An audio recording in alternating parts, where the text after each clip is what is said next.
flow of one. Oh, okay. Sorry, thanks, Josh.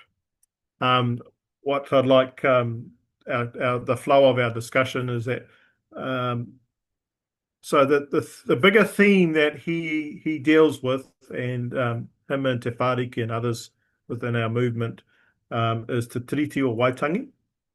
And I've called this session Te Tiriti or Waitangi and Influencing Organisations. So um,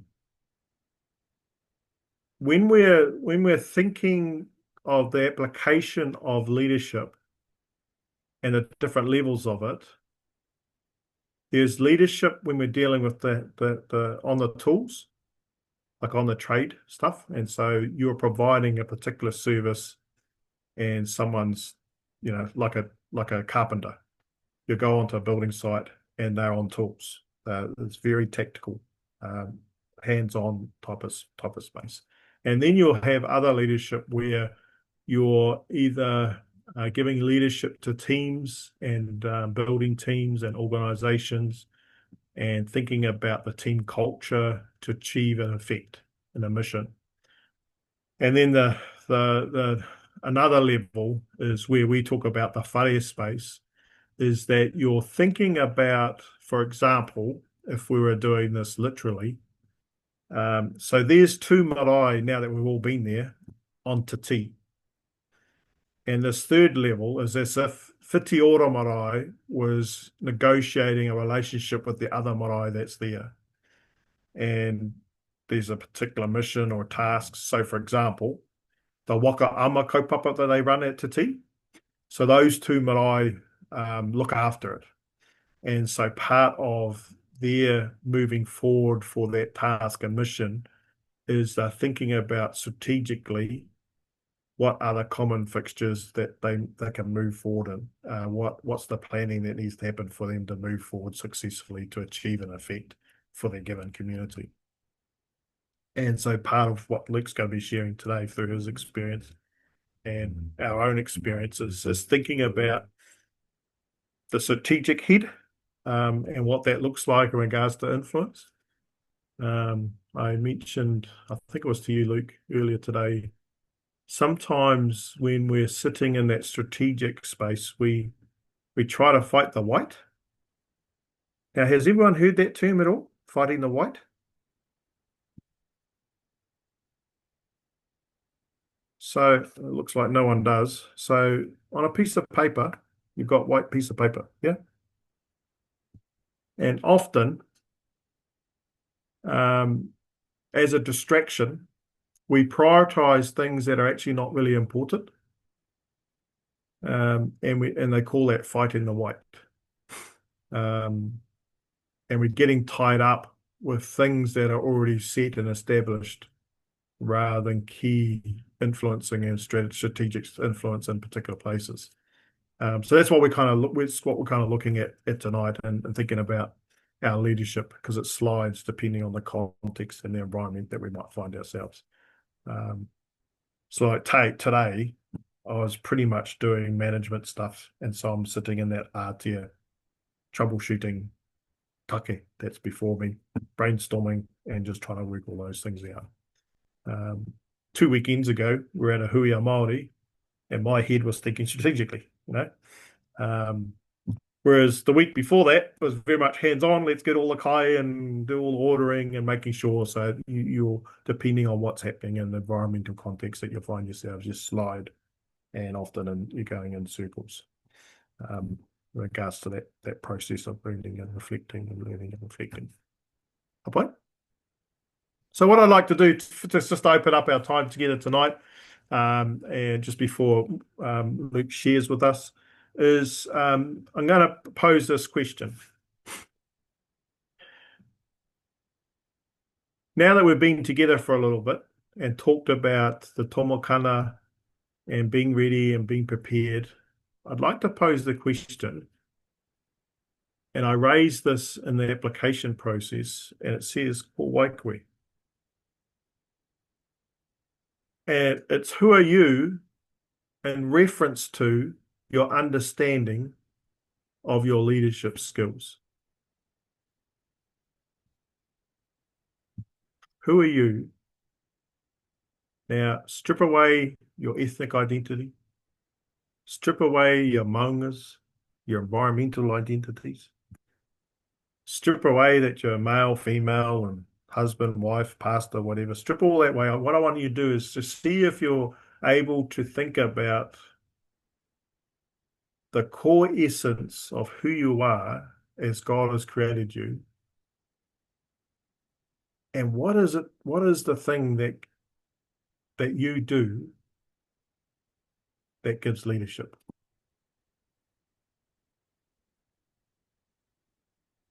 Let's spend 10 minutes thinking about that. Who are you as a leader?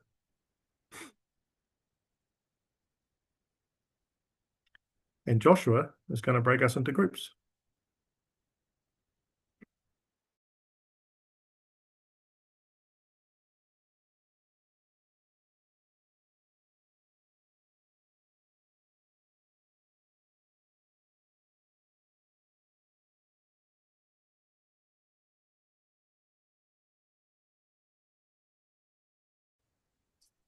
Okay, you go first, just in case I take all the.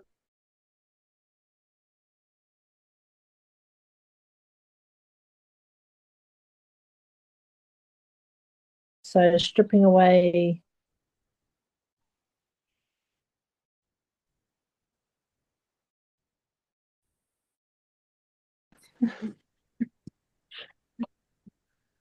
Hey, kia ora, whānau. Is everyone back? Oh, Kia ora, Greg. Did I hear your lovely voice? Kia ora, brother. Hi, mate.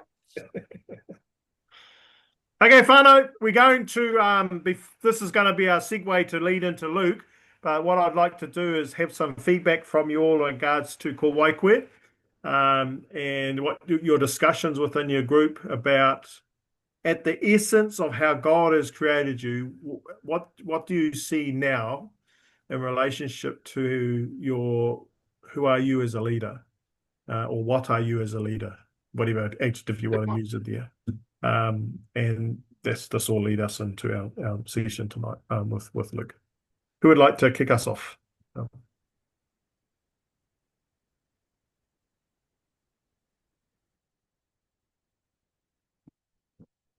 Or am I going to pick someone? I'll do ours.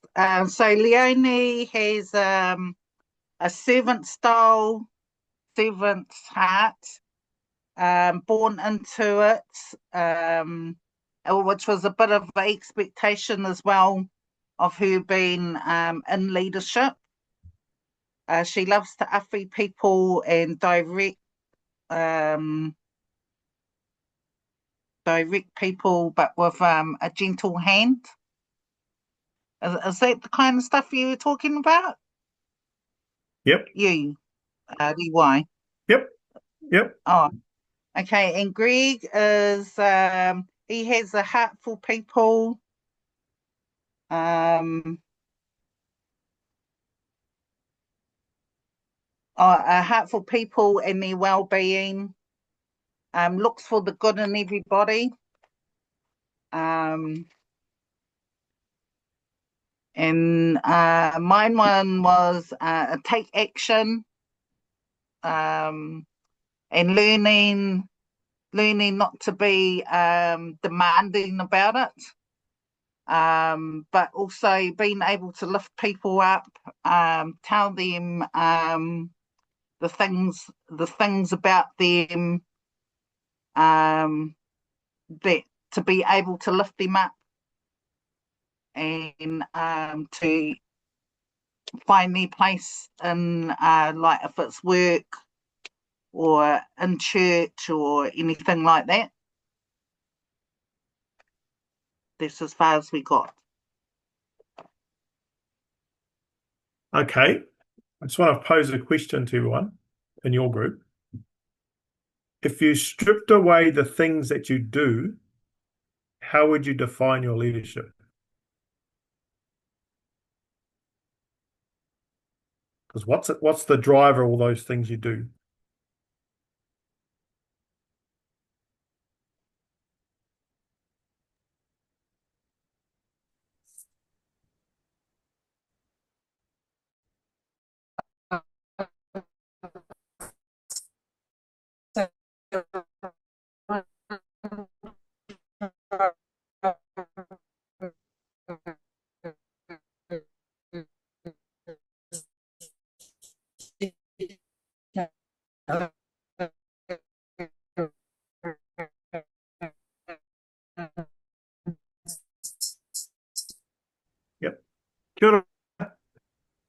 we're just having a conversation around what our personal leadership style is, and I'm trying to peel back the layers of it and get us away from our socialized constructs that we've developed and or the things that we do to get at what's the motivating thing inside us, that thing that God has wired us and made us together that actually gives leadership. So we're just talking that through. Right. How about you, Greg? Not sure. Yeah, not sure. Okay. Wait. The other group?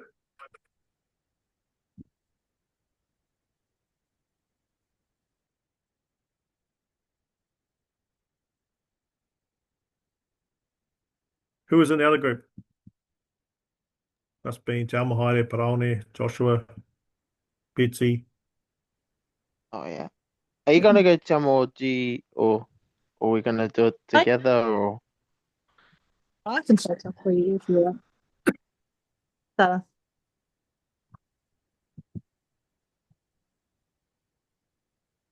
Oh yeah, you can start it off if you want. Yeah, yeah. So what we discussed, I think we all could relate that we like to, if we were to be asked who are you as a leader, we agreed that we like to be supportive in our rōpū, to take care of the team by having courage and understanding. Yep. Yeah, that's what I noted down, that we all came to kind of the same agreement on. Want to add to that, Pa? Yeah, and that we yeah, it was a tough question because we've never really thought about it. Or had someone go, "Who are you as a leader?" So it was pretty much what Telmo said, and just ensuring others are valued and heard. Just supporting each other and helping. We all pretty much that someone who likes to help others. Same thing, sort of like serving, leading by example. Yep. And the second question that you asked, I haven't really thought of anything yet. I don't know if anyone from our group, Tamo or Josh, thought of anything.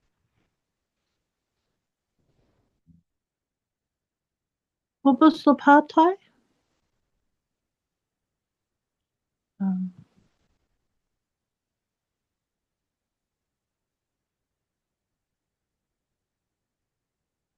Who are you asking? Sorry. Oh, rewa. Did you ask a second question? Oh, that Really? might have been Tuai that you were speaking to. The first rōpū. Yeah. Yeah. Yeah, you were asking about if they stripped all of that back, what kind of leadership style? Yeah, something like I don't think we understood the question, maybe. something like I how would probably you define your leadership if you strip away what you do? I think on a spiritual level. Yeah. I think, yeah, We, definitely.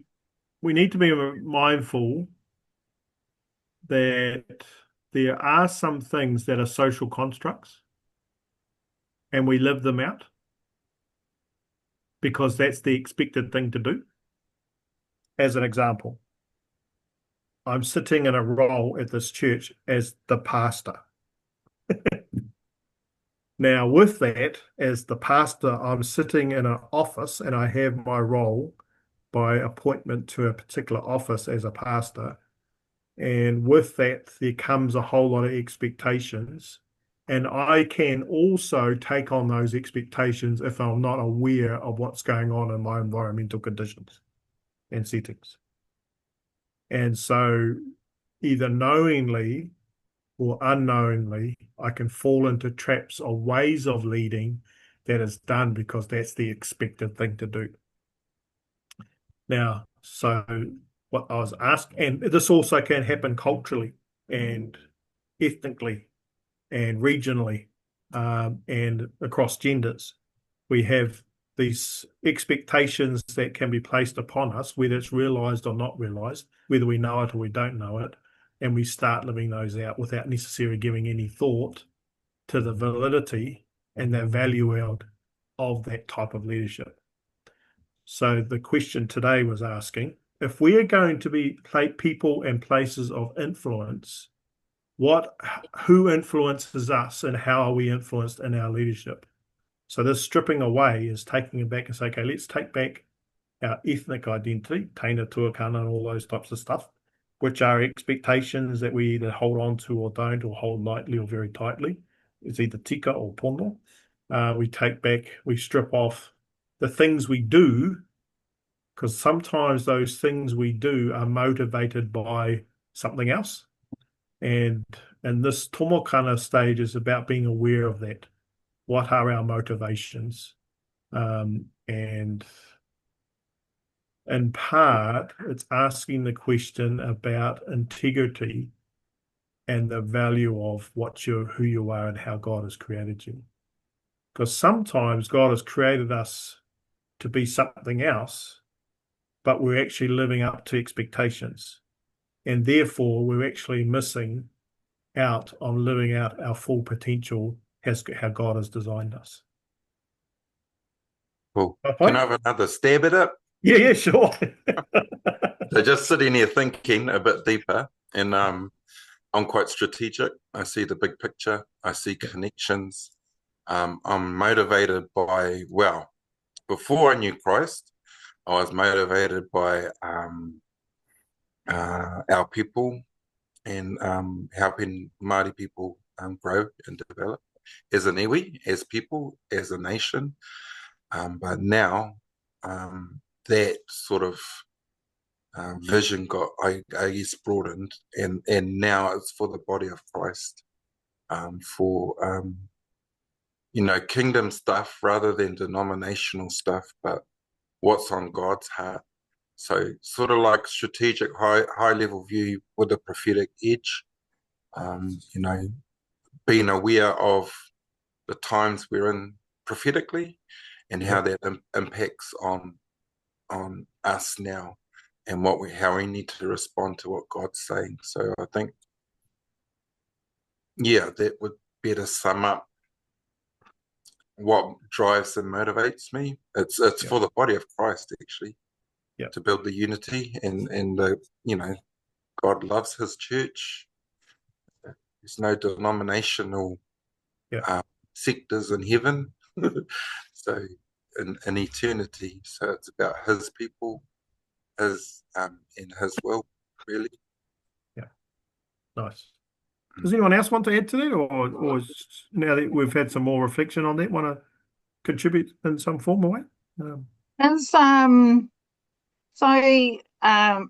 I think about the word that was spoken over me when I was baptized, which was Isaiah 61, every time I do things, I always think about that,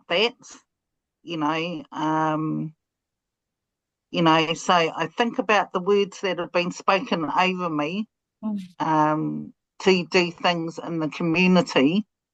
And,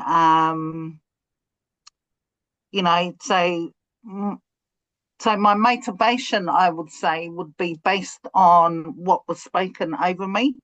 Is that what you mean? Yep, yes, that can be. Yep. Yeah. So, I love speaking to people, that other people would normally ignore. When I see homeless people, I usually go sit down with them, grab a coffee or a pie or something, sit down, and we'll talk to them, and then offer prayer. I think I'm very even in my job, if I spoke to the wrong person about offering them prayer, I could lose my job. But, when you're motivated and you know that the Lord's brought this person across your path, and you just offer them prayer, knowing that, okay, I might lose my job, but it's worth it. If I can give one person a bit of peace or offer them peace. So I think, most of my things are, well, I'll say 99% of my things are motivated by the word. Yeah. Yeah. Yeah. That's me. Cool. Remember a couple of weeks ago we talked about our pūrākau. This is delving into that authentic self space, that transparency where there's a confidence inside that what motivates you to do either what you look outwardly to others is coming from a sincere space of healthy soil, healthness, well-being, hauora, rather than from a deficit. Because if we're functioning out of our the narratives that's come out of our pūrākau, which tends to be our snares and traps, then often that can be problematic and can lead to disruptive leadership and toxic leadership and so forth. So this little wānanga that we're just doing now is just getting us to think about, and we're doing that intentional reflective process. We're actually being intentional about being authentic in ourselves. Because we're, it's, Kapai, does that make sense? Is that all right, Paroni? Kapai? Yep. So this leads us into our kōrero tonight when we have a big take on the table, like Te Tiriti or Waitangi, and you're in an office role in the sense of being appointed to a particular role where you're to give influence around what that looks like for an organisation. And I suppose the first part for all of us, when we are given either a formal position to fulfill a particular task, or we sit in leadership boards, or we have some sort of influence in a group, we do need to check ourselves what our motivation is. And we do need to be mindful, are we living out expectations? Or are we living out expectations that are actually of our own doing that may not necessarily be communicated effectively to other people? Because sometimes that kind of happens. Kapai? Yeah. So there's no clear answer right now because we're in this, we're actually aerating the soil of who we are and who we're our being, this Kaa-Rite, takatu, the space of nurturing and growing. And yeah. As we practice more and develop more and share more, we'll start to see things unfold. So it's with that, Luke, I'd like to welcome you to us and just from your side of things, being in the particular role that you're in. Could you just give us a bit of a testimony of your leadership formation and spaces that you've found yourself over the last 30-odd years to the role that you're in now? And just as we've talked about, can you give us some insights from your perspective of the role of influence and your gifts and talents that you see yourself as having and how that brings to bear in regards to how you function in the office of the role that you have with us? Yeah. Kia ora para. Hey, kia ora. Tēnei te mihi kia koutou katoa I tēnei pō. So good to see you all. And I feel very privileged to be able to contribute in this space, ngā tau amorangi tonight. And kia koe te rangatira, te kaihautu o tēnei waka, rewai, ngā mihi nenui, ngā mihi mahana. Kia koe e waha. I attempted to answer the question that was posed, and so I started with going, what is the thing that God through the years has spoken or through prayer, other people, word of God over me. And the first one is the role as a seer. Um, and that role for me was developed not in a Baptist space. And so the first 12 years of my life was in a Pentecostal church, and they were very strong on the role of the prophet, the apostle, the prophet. Well, actually, the fivefold ministry, but it was a role that I kind of had mentored from particular examples. So that thing to see or to prophesy um, is probably, I think, has always been my strongest spiritual gifting. Our Baptist context, because I navigate a Baptist world, that's not an elevated gift, particularly, or how do I say it? It's not the great desire. Anyway, it doesn't matter what it's not. It just means that some of the things, some of the beauty of that is that that gift was developed in me actually in a Baptist context, even with my other mentoring. And I've had to learn different ways of administering those things. So often, one aspect of this gift is that I'll get little prompts of things that God might be speaking to me for people that I'm supposed to give them or not supposed to give them, and therefore become responsible to just pray that through. It's kind of weird, but sometimes you get something and you really need to know, am I supposed to tell that individual or a particular circumstance? So whenever I give words, I've felt like I've had to run it through a particular process to make sure that I'm not doing some sort of soulish human thing. Because the weird thing about this gift sometimes is it just gives you attention and people just think you're like a very spiritual person or something. And they kind of lean into you, and that's a really unhealthy thing, and not good for our humanity. Anyway, so I'm just telling you that little thing. That's probably my strongest spiritual gift.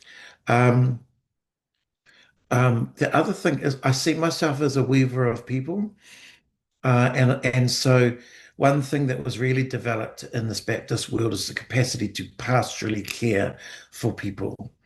So I feel responsible to feed people, um, and to provide the monarchy component.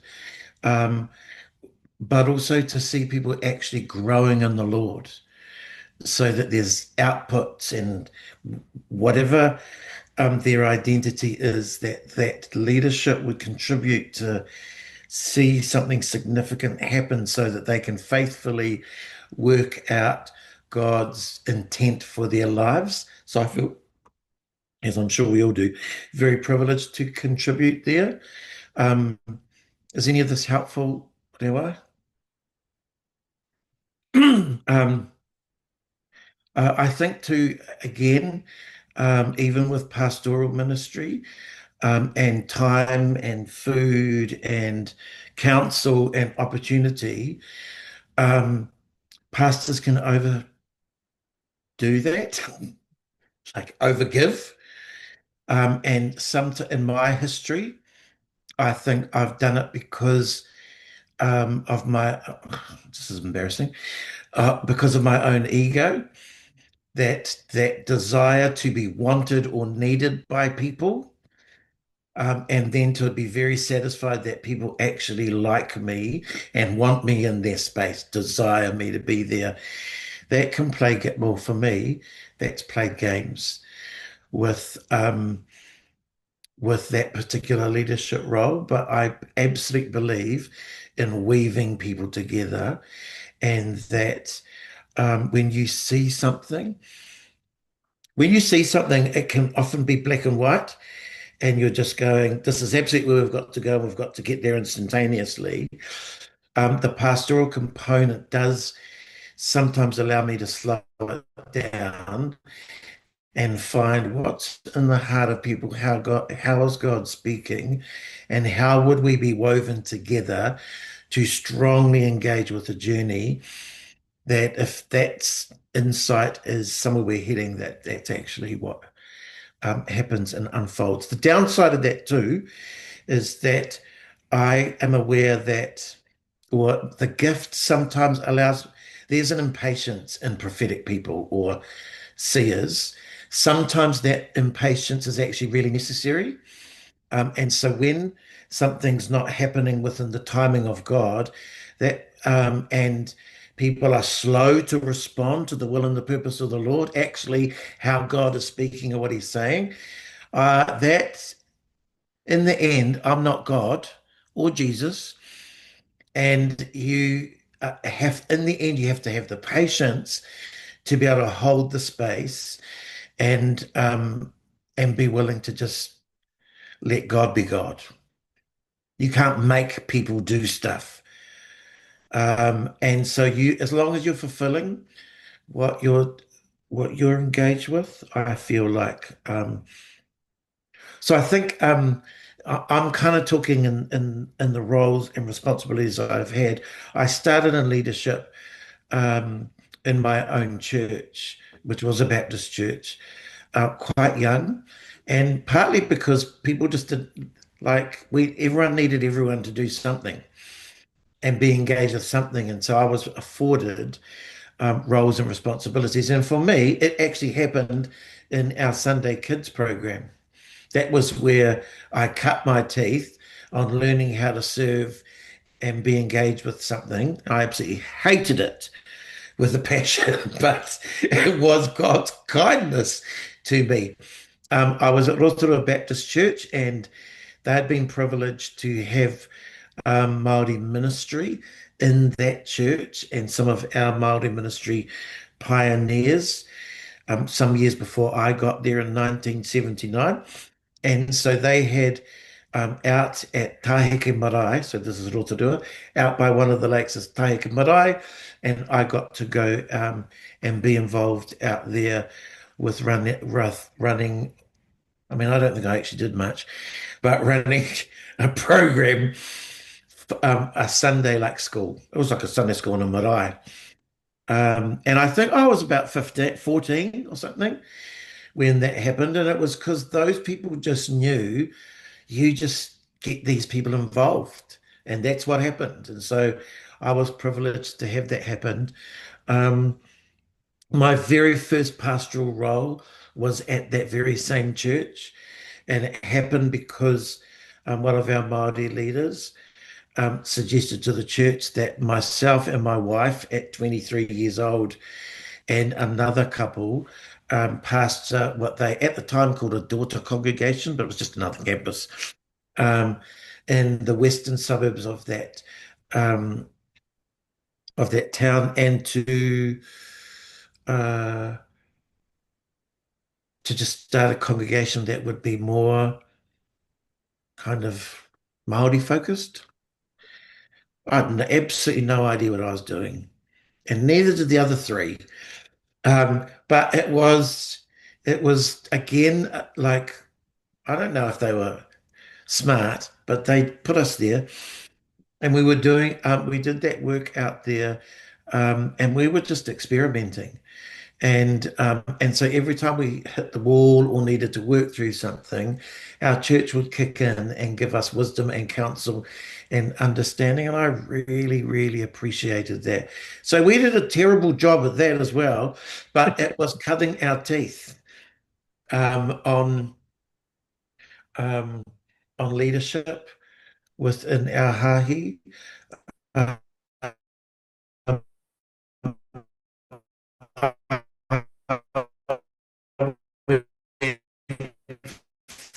from that experience to Wharemorangi, in Pukekohe. It was a Baptist Māori ministries, Māori leadership training